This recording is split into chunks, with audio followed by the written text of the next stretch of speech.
الحمد لله رب العالمين والصلاة والسلام على رسوله الأمين وآله وصحبه أجمعين فأعوذ بالله من الشيطان الرجيم يا أيها الذين آمنوا كونوا أنصار الله كما قال عيسى ابن مريم للحواريين من أنصاري إلى الله قال الحواريون نحن أنصار الله فآمنت طائفة من بني إسرائيل وكفرت طائفة فأيدنا الذين آمنوا على عدوهم فأصبحوا ظاهرين صدق الله العظيم اللهم صل على محمد وعلى آل محمد كما صليت على إبراهيم وعلى آل إبراهيم إنك حميد مجيد اللهم بارك على محمد وعلى آل محمد كما باركت على إبراهيم وعلى آل إبراهيم إنك حميد مجيد محترم بھائیوں بزرگوں اور دوستوں السلام علیکم ورحمۃ اللہ وبرکاتہ۔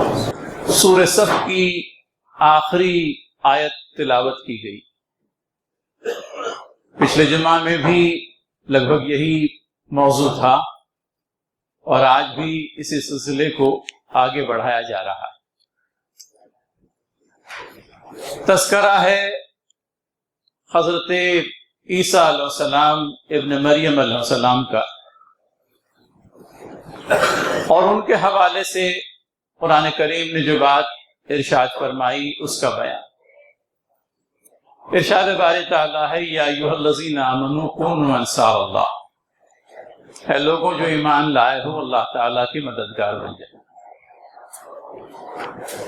کما قال عیسی ابن مریم للحواریین من انصاری الی اللہ، جس طرح سے عیسیٰ علیہ السلام نے اپنے حواریوں سے کہا تھا کون ہے اللہ کا مددگار۔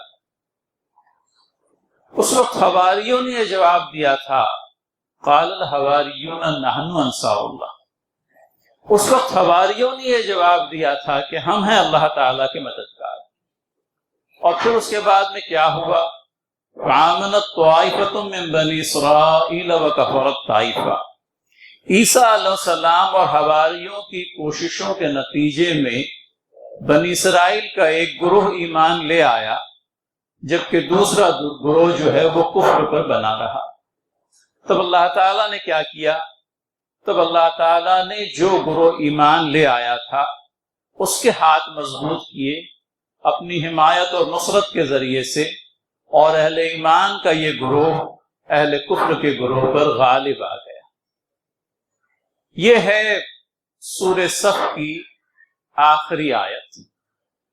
اب اس کے اندر میں ہم کو جو چیز سمجھنی ہے اور جان لینی ہے کہ اللہ تعالیٰ نے اپنے اس دین کو اس دنیا کے اندر میں نافذ اور غالب کرنے کے لیے حضرات انبیاء علیہ السلام کی بعثت فرمائی۔ کتابیں اللہ تعالیٰ نے حضرات انبیاء علیہ السلام پر نازل فرمائی۔ تو انبیاء کے ذریعے سے اور کتابوں کے ذریعے سے اللہ تعالیٰ نے بنی نوع انسان کی ہدایت کا سامان کیا، اور جن لوگوں نے انبیاء علیہ السلام کے ذریعے سے جو ہدایت ملی، جو دعوت ایمانی ملی، اس دعوت ایمانی کو قبول کیا، وہ لوگ اللہ تعالیٰ کے مومن کہلائے، کہ وہ جو اللہ تعالیٰ پر ایمان لے آئے ہیں، اللہ تعالیٰ کے انبیاء علیہ السلام پر، اس کے رسولوں پر، وہ کتابیں جو اللہ تعالیٰ نے اپنے انبیاء علیہ السلام پر نازل فرمائی، اپنے رسولوں پر نازل فرمائی، ان کتابوں پر، ملائکہ پر، تقدیر کے خیر و شر پر، ایمان مفصل کے اندر میں جتنے اجزاء ہیں ان سب پر وہ ایمان لے آئے، وہ مومن کہلائے۔ تو ایمان لانے والے مومن اب ایمان کو اختیار کر لینے کے بعد میں جن لوگوں نے اللہ تعالیٰ کی بندگی بجا لائی، جنہوں نے راہ اطاعت کو اختیار کیا، جو اللہ تعالیٰ کے عابد اور قانت بن گئے، ان کو اللہ تعالیٰ مسلم کے لقب سے نوازتا ہے۔ تو ایمان لانے والے مومن، اللہ تعالیٰ کی اطاعت کو اختیار کرنے والے اللہ تعالیٰ کے مطیع و مسلم، پھر اس سے آگے بڑھ کر کے جن لوگوں نے راست روی اختیار کی، جن لوگوں نے آگے بڑھ کر کے تقویٰ کی روش کو اختیار کیا، جنہوں نے اپنی عملی زندگی کے اندر میں اللہ تعالیٰ کی مرضی اور منشا کے مطابق اپنی زندگی گزاری، وہ اللہ تعالیٰ کے متقی کہلائے۔ تقویٰ کی روش سے میرے بھائی کیا مراد ہے اس کو بھی سمجھتے چلیں۔ اللہ تعالیٰ کا خوف جن دلوں کے اندر میں جاگزی ہوتا ہے وہ اس روش کو اختیار کرتے ہیں جو اللہ تعالیٰ کی پسندیدہ روش، اللہ تعالیٰ کا غیظ و غضب، اللہ تعالیٰ کی ناراضگی جس راستے پر ہے اس راستے کو وہ ترک کر دیتے ہیں۔ تو یہ حضرات متقی کہلاتے ہیں، وہ جنہوں نے اللہ تعالیٰ کا تقویٰ اختیار کیا، وہ جنہوں نے اپنی عملی زندگی کے اندر میں راہ خدا کو اختیار کیا، اپنے نفس کی راہ کو، شیطان کی بتلائی ہوئی راہ کو اختیار کرنے سے بچے رہے۔ متقی سے آگے بڑھ کر کے ایک اور درجہ آتا ہے بندگی کا، اور وہ ہے احسان کا درجہ، جنہوں نے نیکیوں کی راہ میں ایک دوسرے سے سبقت کی، جنہوں نے اس کمپٹیٹیو فیلڈ کو، جو نیکیوں کا فیلڈ ہے، جو نیکیوں کا میدان ہے، اس نیکیوں کے میدان میں ایک دوسرے سے بڑھ جانے کی کوشش کی، جنہوں نے اپنی بندگی کے درجے کو احسان کے درجے کو پہنچا دیا، وہ اللہ تعالیٰ کے محسن کہنا ہے۔ لہٰذا ہم دیکھتے ہیں کہ مومن ہے، مسلم ہے، متقی ہے، محسن ہے، اور پانچویں جو ایک بہت بلند درجہ بندگی کا، جہاں پہنچنے کے بعد میں اس بندے کو اللہ تعالیٰ اپنا مددگار کہتا ہے کہ وہ راہ بندگی، وہ راہ نجات، وہ اطاعت اور فرما برداری کا طریقہ زندگی جو اس نے اختیار کیا تھا، اس نے آگے بڑھ کر کے انبیائی سنت کو اجاگر کرتے ہوئے، زندہ کرتے ہوئے بندگان خدا کو اس راہ کی طرف بلایا۔ اللہ تعالیٰ کے بندوں کو ان کی اصلاح کی غرض سے اللہ تعالیٰ کی اطاعت اور فرما برداری کی طرف بلایا۔ انسانوں کا وہ گروہ جو کفر فسق کی جگہ اللہ تعالیٰ کی اطاعت کے نظام کو اس دنیا کے اندر میں رائج اور غالب کرتا ہے، اللہ تعالیٰ انہیں اپنا انصار، اپنا مددگار کہتا ہے۔ سمجھنے کی ضرورت ہے، رب تعالیٰ جو ہے کسی کی مدد کا محتاج نہیں، پھر بھی قرآن کریم میں انصار اللہ کے الفاظ آئے۔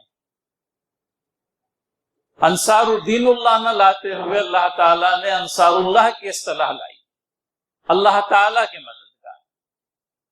یہ اعزاز ہے، یہ بلند مرتبہ ہے جو اللہ تعالیٰ بندگان خدا کو ان کی کسب کے نتیجے میں دینا چاہتا ہے۔ تو اس بات کو پیش نظر رکھیں، انصار اللہ، اللہ تعالیٰ کے مددگار، وہ کام جو اللہ تعالیٰ نے حضرات انبیاء علیہ السلام سے لیا، اسی دعوت و تبلیغ کے کام کو لے کر کے جو حضرات انبیاء علیہ السلام کے بعد میں اس دنیا میں اٹھیں گے، وہ اللہ تعالیٰ کے مددگار کہلائیں گے۔ اللہ تعالیٰ چاہتا تو اپنی مرضی اور منشا کے عین مطابق، اپنے ایک لفظ کن کے مطابق اس دنیا کو جب اس نے عمل میں لایا، انسان کی پیدائش فرمائی، تمام تر احکامات الہی کے ذریعے سے جو چیزیں عالم وجود میں آئی، وہ چاہتا تو دنیا کے تمام تر انسانوں کو اپنا مطیع و فرما بردار بنا دیتا، اس کے لیے کوئی مشکل نہ تھا، لیکن اس نے یہ چاہا کہ اطاعت اور معصیت کے معاملے میں، ایمان اور کفر کے معاملے میں بندگان خدا کو آزادی رہے۔ ہاں، ان کی ہدایت کے لیے اس نے بھرپور سامان فرمایا۔ اس کی مرضی اور منشا یہ نہیں ہے کہ لوگ کفر کی راہ اختیار کریں اور کفر کی راہ پر بنے رہے، بلکہ وہ تو یہ چاہتا ہے کہ بنی نوع انسان کا ہر ایک فرد اس کا مطیع و فرما بردار بن جائے۔ اور اسی غرض کی تکمیل کے لیے حضرات انبیاء علیہ السلام کی بعثت ہوتی ہے، آسمانی کتابیں نازل کی جاتی، اور ان کے ذریعے سے حق لوگوں پر واضح کر دیا جاتا۔ جو لوگ حق کو قبول کر لیتے ہیں وہ اللہ تعالیٰ کے مطیع و فرما بردار بن جاتے ہیں، لیکن جو لوگ حق کو قبول نہیں کرتے، جو کفر پر، جو شرک پر، جو الحاد پر، خدا فراموشی پر اڑے رہتے ہیں، زور زبردستی کر کے ان کو اطاعت کی طرف لانا اللہ تعالیٰ کا منشا نہیں۔ ہاں وہ انبیائی تعلیمات کے ذریعے سے، کتاب اللہ کے ذریعے سے دین حق کو پہچانے، اس کائنات کے اندر موجود نشانیوں کے ذریعے سے پہچانے، ان تاریخی واقعات پر نظر ڈال کر کے اپنے رب حقیقی کو پہچانے جنہیں کفر و شرک کی پیدائش میں اس دنیا سے ایسے غائب کر دیا گیا کہ اب وہ داستان پارینہ بن کر کے رہ گئے۔ تو انصار اللہ وہ جو اس زمین سے کفر و معصیت کے نظام کو ختم کر کے اللہ تعالیٰ کے اطاعت اور بندگی کے نظام کو قائم کرنے کے لیے آگے بڑھنا چاہتے ہیں۔ اور یہی کام تھا جو حضرات انبیاء علیہ الصلوۃ والسلام کے انویائیوں نے، ماننے والوں نے کیا۔ یہی وہ کام تھا جو حواریوں نے کیا۔ یہی وہ کام تھا جو اصحاب رسول اللہ صلی اللہ علیہ وسلم نے کیا۔ انصار اللہ کی یہ جماعت اللہ تعالیٰ کو بڑی محبوب ہے۔ حدیث صحیحہ کے اندر میں آتا ہے، روز قیامت اللہ تعالیٰ خطاب فرمائے گا بنی نوع انسان سے، اور یہ بات کہے گا کہ کہاں ہے وہ لوگ جو میری بزرگی کی وجہ سے باہم ایک دوسرے سے محبت کرتے تھے۔ کیا فرمائے گا اللہ تعالیٰ؟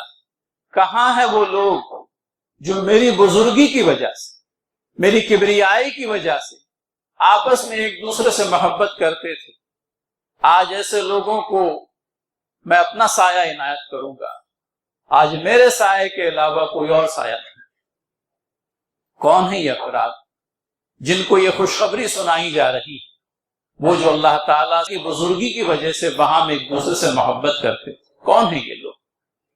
کون ہے جو آپس میں ملنے کے بعد میں اللہ تعالیٰ کی کبریائی کا، اللہ تعالیٰ کی بزرگی کا بیان کرتے ہیں، جو اللہ تعالیٰ کی حمد و مجد بیان کرتے ہیں کہ وہی انک حمید مجید، کہ بے شک باری تعالیٰ تو ہی حمید ہے اور تو ہی مجید ہے، تو ہی لائق تعریف ہے، تو ہی لائق حمد و ثنا ہے، اور تیری مجد و بزرگی ہی بیان کرنے کے قابل ہے۔ تو وہ جو اللہ تعالیٰ کی بزرگی کی وجہ سے، جو اللہ تعالیٰ کی کبریائی کی بنا پر، جو اللہ تعالیٰ کی مجد بیان کرنے کے لیے آپس میں ملتے تھے، آپس میں ایک دوسرے سے محبت کا تعلق جنہوں نے بنائے رکھا تھا، ان لوگوں کے تعلق سے اللہ تعالیٰ فرماتا ہے کہ روز قیامت میں انہیں اپنے عرش کے سائے میں جگہ، اور وہ دن ایسا ہوگا جہاں اللہ تعالیٰ کے عرش کے سائے کے علاوہ کوئی اور سایہ نہ ہو۔ تو کہاں ہے وہ افراد؟ مومنین اور صالحین کی وہ جماعتیں جو بنی اس لیے ہے کہ اس کار نبوت کو آگے بڑھائے جو اللہ کے نبی صلی اللہ علیہ وسلم نے سر انجام دیا تھا۔ ابتدائی ہدایات سورہ المدثر، یا ایھا المدثر، مدثر کہہ کر کے مخاطب فرمایا اللہ کے نبی صلی اللہ علیہ وسلم کو کہ اٹھیں، اور اٹھ کر کے کیا کریں؟ قم فانذر۔ یہ جو قم فانذر والا معاملہ تھا، اٹھیں اور لوگوں کو ڈرائیں، اور پھر اس کے بعد میں یہ بھی بات آتی ہے اور اپنے رب کی کبریائی کا، اپنے رب کی بزرگی کا اعلان۔ یہ رب کی کبریائی کا بیان، یہ رب کی بزرگی کا بیان، یہ در حقیقت کیا ہے؟ یہ اللہ وحدہ لا شریک کے اطاعت میں دنیا کے تمام تر لوگوں کو دینے کا بیان، کہ اس دنیا کے اندر میں کبریا اگر کوئی ذات ہے، اس دنیا کے اندر میں مجد والی کوئی ذات ہے، بزرگی والی کوئی ذات ہے، عظمت والی کوئی ذات ہے، تو وہ اللہ رب العالمین۔ اور اس رب واحد کی بندگی میں دنیا کے تمام تر انسانوں کو دینے کے لیے، اس رب واحد کی بندگی میں دنیا کے تمام تر انسانوں کو لانے کے لیے حضرات انبیاء علیہ الصلوۃ والسلام کی بعثت ہوئی۔ لہٰذا اللہ کے نبی صلی اللہ علیہ وسلم سے بھی مخاطب ہو کر رب تعالیٰ نے جو بات کہی تھی وہ یہ، اس کی بزرگی کا اعلان کریں، اس کی کبریائی اور اس کی بڑائی کا اعلان کریں۔ اور یہ کبریائی اور بڑائی کا اعلان قول کے ذریعے سے بھی ہوگا اور عمل کے ذریعے سے بھی ہوگا۔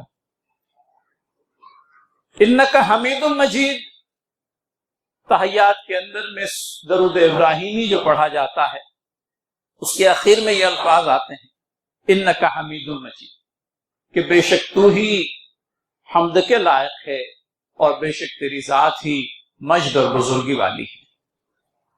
تو جو بزرگی کے لائق ذات ہے، اس ذات کی بزرگی بیان کرنا زبان سے بھی ہو سکتا ہے اور عمل کے ذریعے سے بھی ہو سکتا ہے۔ عمل کے ذریعے سے اللہ تعالیٰ کی بزرگی کا بیان، ہم نے بندگی کے جو مختلف درجات ہیں ان کا بیان کیا۔ ایک وہ شخص جو اللہ تعالیٰ پر ایمان لایا، مومن کہلایا۔ ایک وہ جس نے اللہ تعالیٰ کی اطاعت اور فرما برداری کو اختیار کیا، وہ آگے بڑھ کر کے مسلم کہلایا۔ ایک وہ جس نے اپنی زندگی کو تقویٰ سے بھر لیا، وہ متقی کہلایا۔ ایک وہ جس نے نیکیوں کے اندر میں سبقت کرنے کی کوشش کی، اللہ تعالیٰ کے نزدیک محسن ٹھہرایا گیا۔ اور سب سے بلند درجے پر پایا اس نے جو اللہ تعالیٰ کا مددگار بنا، جس نے اللہ تعالیٰ کی کبریائی اور بزرگی کو اس دنیا کے اندر میں قائم کرنے کے لیے انتھک جہد و محنت کی، جس نے اپنی زبان سے بھی اللہ تعالیٰ کی کبریائی کا اعلان کیا اور اپنے عمل کے ذریعے سے بھی اللہ تعالیٰ کی کبریائی کا اعلان کیا، وہ انصار اللہ کی جماعت، وہ اللہ تعالیٰ کے مددگاروں کی جماعت۔ ان کے لیے اللہ تعالیٰ کی طرف سے خوشنودی ہے کہ جو اللہ تعالیٰ کی بزرگی کی وجہ سے آپس میں ایک دوسرے سے محبت کرتے ہیں، اللہ تعالیٰ روز قیامت انہیں اپنے سائے سے نوازے، اور اس دن اللہ تعالیٰ کے سائے کے علاوہ، اللہ تعالیٰ کے عرش کے سائے کے علاوہ اور کوئی سایہ نہ ہو۔ تو یہ مقام بلند ہے جو اللہ تعالیٰ ان انصار اللہ کو دینا چاہتا ہے، بلکہ انشاءاللہ العزیز دے گا جنہوں نے اس دنیا کے اندر میں اس کار نبوت کو آگے بڑھایا ہے جس پر نبی محترم صلی اللہ علیہ وسلم نے سنت کو چھوڑا۔ تو اس مجدے جاں کو بھی سنتے چلیے، اس خوشخبری کو بھی سنتے چلیے، اور ساتھ میں اس ذمہ داری کے احساس کو بھی اپنے اندر میں جاگوزی کر لیجیے۔ وقت ہے تھوڑا، اشارتاً چند ایک باتیں کہہ کر کے بات کو مکمل کرتا چلیے۔ اجتماعیت کا درس اس دین کے اندر میں ایک ایسا درس ہے جو دین سے الگ کیا ہی نہیں جا سکتا۔ اس کے نظام عبادات کو لے لیں، نماز کو، روزہ کو، زکوٰۃ کو، حج کو، ہر جگہ اجتماعیت کا رنگ غالب آتا ہے۔